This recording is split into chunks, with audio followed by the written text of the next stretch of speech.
We've got a match today that should be pretty interesting. Rival versus Dig. This should be interesting because Rival coming in fresh right now. No one knows what they've really been doing except their scrim partners, whereas we did see Dignitas last week find a 3-0 clean victory up against Space Station Gaming.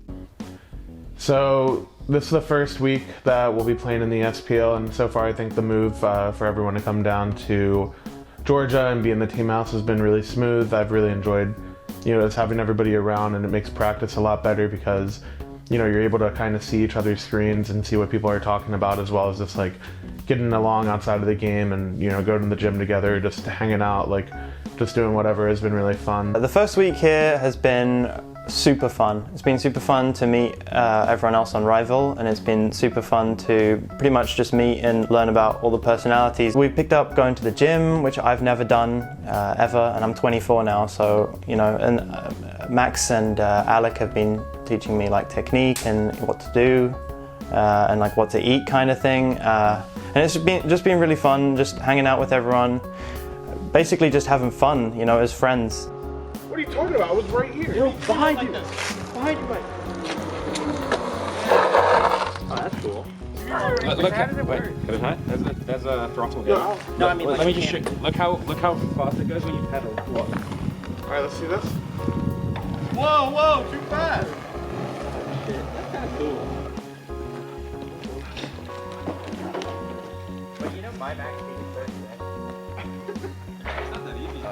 Moving to Atlanta has been a great time. My brother drove down with me, and we got to meet everybody the first day I came up, and ever since that day it's really been a great time. We've meshed really well as people. We've been going to the gym together, cooking together, cleaning together, scrimming together, pretty much doing everything together and just getting to know each other as human beings outside of Smite. And just the whole living process has been a great time. Definitely way easier to live with all these guys than I expected, considering we're all just some, hardcore gamers. Other than that, I think moving here has been a great time. I've had a great experience so far. Scrimming has also been really good because you have an opportunity to just tell people what they're doing wrong, and you have an opportunity to improve on things right as it happens. So if I mess up, Mike will tell me right then and there, and we can go back and watch it together, so on and so forth.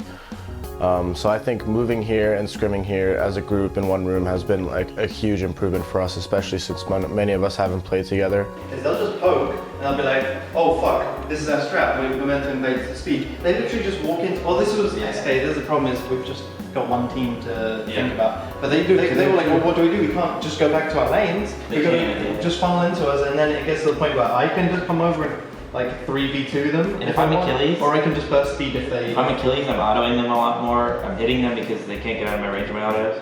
So I move speed in the world. And he's literally the best level one. I think we have the two hardest teams to play against coming up, but I think that's also really good for us because we've had such a long time to practice and prepare. And I think mechanically we're the best team in the world right now. So if we strategize, prepare properly, and practice properly, that we should have a very strong chance to win any team we play against right now.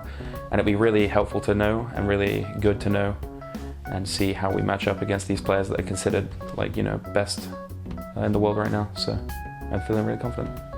I think the biggest question mark is really in that mid lane with a player in a new position. Panicat, of course, strong, and a lot of the elements of his gameplay point to him being a strong mid laner, but certainly haven't seen it yet.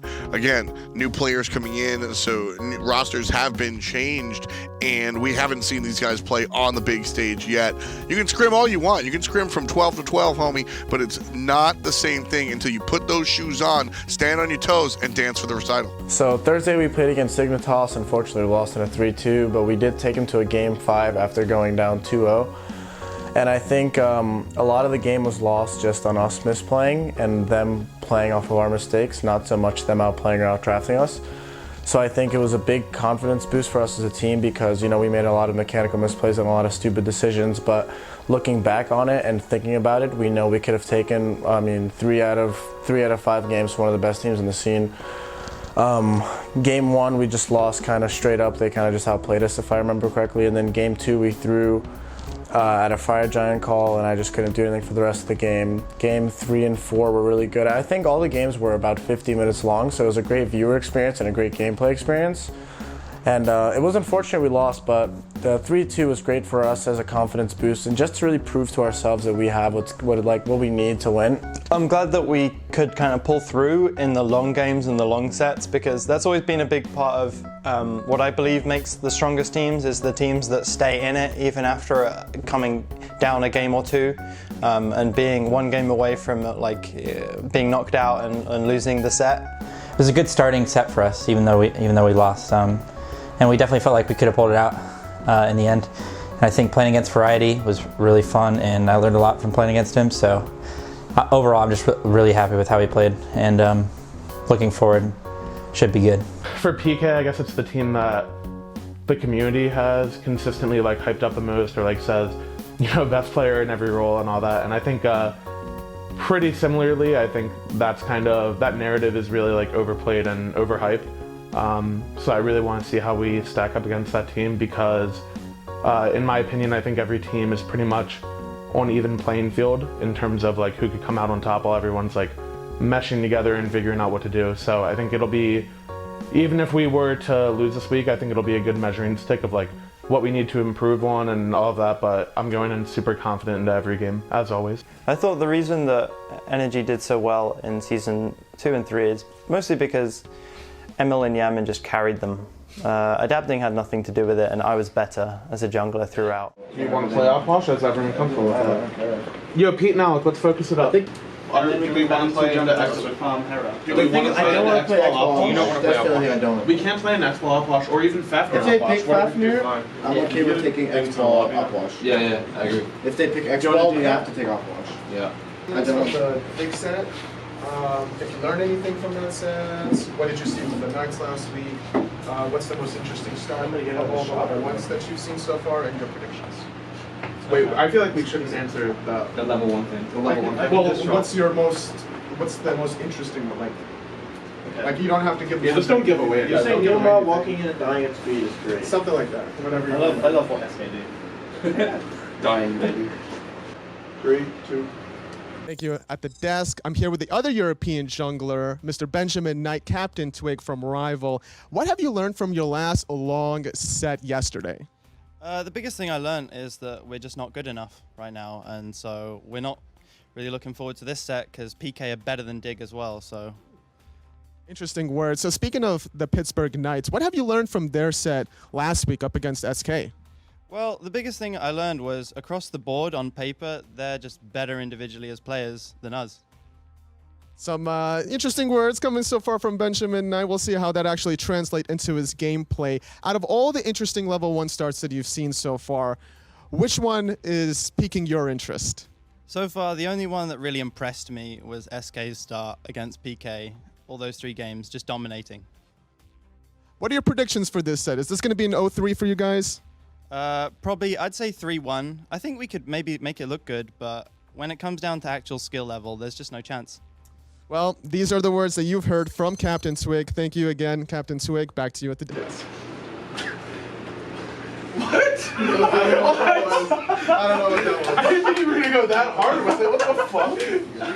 I should have got final K! Yeah, for real. Let me get my pen. Going into PK, we were at a pretty big disadvantage because they had just seen 5 games of what we picked versus Dignitas, and it was really easy for them to kind of, pick and choose what they wanted to let us have, how they wanted to play versus us. So game 1, they came out with a really good strategy to sort of snowball on us. Emilzi's going to get out of here, adapting with the hat trick, and that should be game. Final K can't do this alone. Man, Rival just... This is the pressure that a team like Pittsburgh Knights exert in a game like this, where Rival doesn't do anything wrong necessarily, they just don't do a whole lot of anything. The first game was pretty rough. Second game we actually come on top. Yeah, pretty much we outdrafted them a lot on this game. We had better picks than them. We played our comp really well. So yeah, really good game. Half HP surrounded by rival jerseys. Final K puts him down. And now, continuing on versus Emilzi. Here's the dash forward. Got in front of him. Final K. He's so sick. He's so sick and so cool. And I want him to be my friend. Man, he wears the freshest gear. He really does. Eats at the coolest restaurants. The sickest girls. everything. He's got it all. You think they're banning Cirquette this time around? Probably not, but FineOK.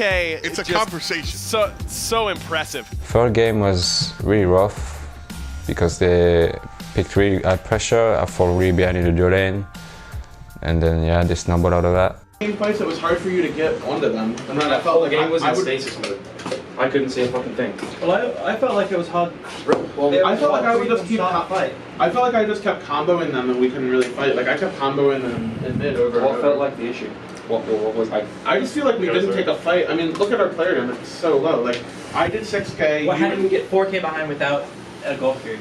They just got all the neutrals because we didn't fight. Like we didn't like we never made like an aggressive play to like gank or do anything. We should have also like.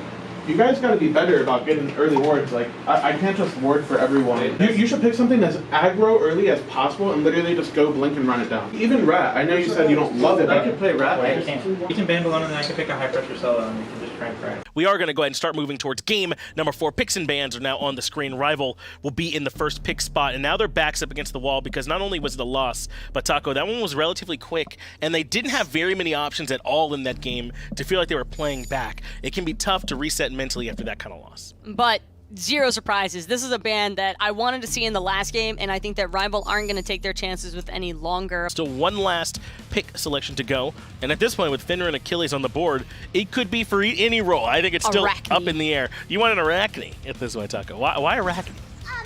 I say Arachne because she has a lot of that early game presence. That so does Rat, though, yeah. So does Ratatosker. You're right, Finch. Real talk? Oh my goodness. No props for Eradicated? Come on, man. Man, you're just a little too mousy with it. Ultimate out of Polar Bear Mike, lining up a Mealsy. And, oh, there it is! Polar Bear Mike takes a bite. The Soul Leader is one that's going to let him get involved in these team fights pretty well. Zeros takes half his health immediately and has to use the beads. Arkill's right there. Aegis doesn't save him either. Twig able to clean it up alongside FineOK. But there's the ultimate out of adapting, and Polar Bear Mike from the left-hand side looking for the jump. Can't find it. And the pull of Mealsy plucks Polar Bear Mike as the Fire Giant started up and almost finished by Team Rival. But Pittsburgh Knights filtering in. Arkle changes targets and cuts down adapting. Fire Giant still alive for the moment. Zeros drops the ultimate, but Rival confirmed the Fire Daddy anyway. Now the dive is on. Arkle takes down Zeros with those long-range shots. PBM going to focus out Deathwalker with his carries. Beautiful. As the other two, FineOK and Captain Twig, take down a Mealsy. Rival, well, they rivaled the objective. That's something you talk about, like organization versus team. That's just on the banner, I guess. I guess so. It's in the contract. When you join a Rival squad, they give you a coin and tell you to get used to flipping it. Team Rival trying to flip this game on its head. Still, 10 seconds till Mealsy's up, and that might be an issue, but Deathwalker goes down. Everybody looking towards the Titan now. 90% of Mealsy about to spawn in 5 seconds. Arkle goes down. That's a big part of the damage dealing. Yeah, Arkle went down quickly, but the Titan is going down just as fast. Jumps there from PBM, and Rival forced the game 5. Why don't we give them Freya? I pick Naja, and we just pick pressure everywhere. I kind of need to pee. Oh, 2 people are out. Can he go? Can he pee his last game? Excuse me. Sam. Can Ben go pee? I know we have 2 people out, but it is the last game and he hasn't gone yet. 1 minute. Okay, run. Very quickly. We're picking hard pressure on both of these two, and we're just gonna fucking try to wipe them out. And it's fun. You be more aggressive. Bro, what the fuck are you doing? You want a napkin or something? Yeah, I'm Jesus Christ, man. Dude, one? You like a fucking Yo, you think the Bill's gonna be happy with that or what? You get 3 minutes, dude. You not. Oh my god. A second pick can feel so hamstrung sometimes into having to ban the Arthur, having to ban the Freya, and that gives first pick the option to do exactly this. They can ban stuff that's meta of the set dependent. Rival has to ban the global meta, but first pick gets to ban the stuff that's been working particularly in this set and force the other team to adjust. But this is the Bologna band that I wanted in game, what was it, 3, I think? Oh no. That's actually he true, had a yeah. lot last year where he was playing quite a bit of it. I don't think he'll be surprised. Well, there's some hell damage, and Captain Twig's going to show up as well. Bead's already done. Knockup is good. Couple of basics will confirm it, but there's all these minions. There's the explosion! And Final K with the hell selection. Not as good against this iteration of Freya as it was against the most recent, but Sash and Ult still will get the job done. It's going to bring Deathwalker down to a nice spot. Polar Bear Mike can get it with a ring toss. Easy played there. Final K now trying to heal up and deal out. The ultimate's here. Team Rival able to get the gold theory, no problem. Twig silenced out the dash forward from the Shibalanke. Not good enough. And Panda Cat hits one with the ultimate, kills the other with a knockup. Lines up Arkle for the 4th kill of the team. Adapting to get stunned out as well. He could just be kill number 5, and he will be. Hell shows up from the right side lane, and once again, Panda Cat's Evo, man. I don't mind that, but he needs damage. I don't like the idea of defense, Freya. There's trouble as Captain Twig is very low, and the damage on Panda Cat not as high as he'd like against the support of Mealsy. Panda Cat picked the wrong target, but still finds it anyway, thanks to help from his friends, and Polar Bear Michael gonna send zeros directly to his teammate. No. Do not take that portal, Zeros. Zero's gonna bring the entirety of Pittsburgh Pittsburgh straight to him. Well, he does dink Panda Cat there, but not the objective. Panda Cat dinks adapting. Where did he go? Team Rival on the right-hand side looking for the siege. The ultimate comes out of the Hunter, but it do not matter. Arkle kills you with the lights on or the lights off. 11-1. Team Rival looking at a tier 2 tower sub 20 minute. Adapting's gonna get taunted out, jumps away. Captain Twig does suffer some damage, but here's, the rest of the team. Panda Cat puts a dot on that one. 12 in total for Team Rival, and this is disgusting. This is getting ugly. Adapting finds his way to the back line, but doesn't do anything. They get the right Phoenix, and they're probably still healthy enough where they might be able to just go right for mid as it respawns. Here's the ultimate out of Pittsburgh Knights. They're going to look for the attack on the retreat. Polar Bear Mike surrounded. This is the play for Pittsburgh Knights. Panda Cat hits the world with the ultimate. Fido K gets one, and the other teammate gets the other. Captain Twig picks up a Mealsy. 2 players to play defense, and 1 is level 16. Let's go! Let's go, dude. Woo. Yo, you are a fucking beast, bro. God damn. Twig, Polar Mike, you guys can be great of you. Holy fuck. Yo, Kenny, go. I do. Oh, Twig and Mike. Let's go, Kenny. Good shit, good shit. Let's go shake their hands. Let's go shake their hands. 6 Thanks, dude. Oh, yeah. Yo, Sam, if the next team has to set up, can you just put my stuff on the desk? All right, let's go. Handshake. If there's not get a handshake, he lifts his hands. You got elbow touch. Elbow touch. Elbow touch or handshake.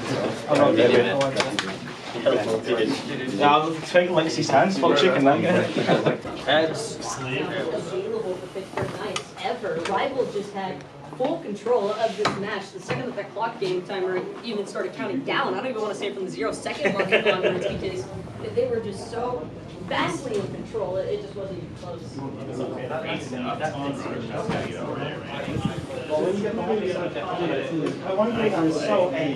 know what really sucked? Not kidding. When I took their entire double like twice in a row. Yeah. He was 3 levels behind the whole game. And he couldn't get back.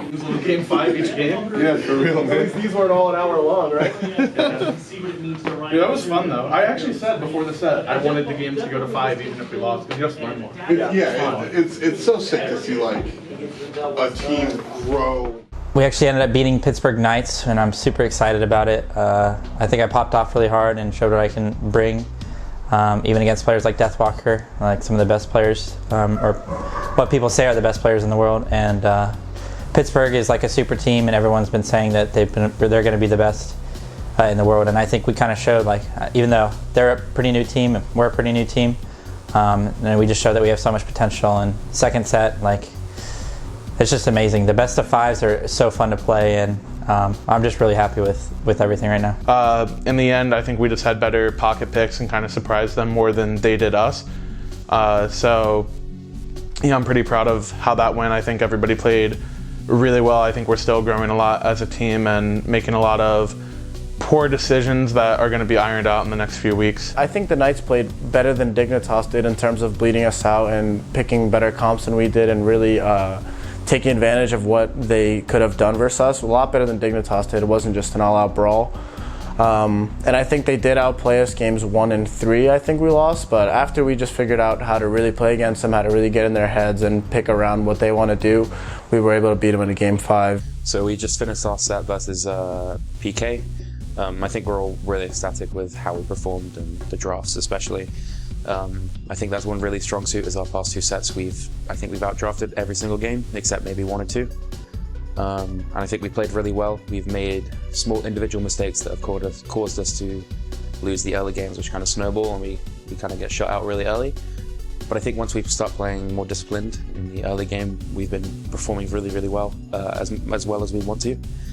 Obviously, there's still issues we need to fix, but I feel like we're aware of all of them, and we're all ready to keep on growing to fix those issues. Kenny, did you check out the pool? Arena is sick, right? Yeah. When you like. Y'all talking about football? Oh, that was a perfect throw. That was beautiful. Actually, it was beautiful. That's fucking.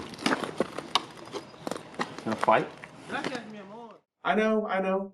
You're sad the video's over. I can't blame you. If you want to see more, just make sure to subscribe to the channel and hit that bell on the top. Thank you.